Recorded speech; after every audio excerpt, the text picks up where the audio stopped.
Okay, YouTube family, I have an idea. With my STEM and analyst-like brain, I'm going to break down the definition of ARFID for those of children who have the challenge of being very sensitive to food. Is it picky eating or is it ARFID? A lot of times nowadays, it's possibly sensory issues with food, which nowadays there's so many more cases in neurodiversity because diagnostic criteria has improved. So anyways, ARFID stands for Avoidance Restrictive Food Intake Disorder, and the words actually, the meanings really do make sense behind the words to it. Avoidance and restrictive are avoiding foods that are sensory triggers that kids or anybody could find it offensive regardless of age.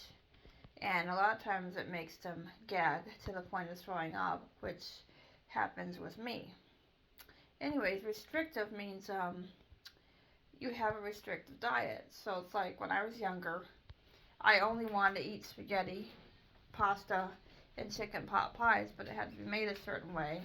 And we used to get Marie Callender's pot pies by the box, like a box of 8 of them at Costco.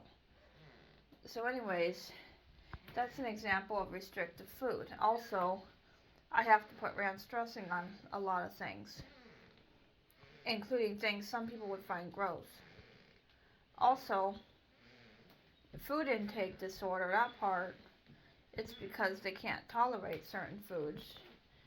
So it's a matter of finding what accommodates them. And accommodation doesn't mean getting away with things. It means making it more tolerable because of one's disability or illness. So you have to find what works for them. And it's not universal, which universal standards and practices do not work. And as a former SPED student, I could tell you that. And somebody who works in senior living from time to time. Therefore, you have to find what's best for you and your kid, not what everybody else says. You can't just go off of what others say or the experts say.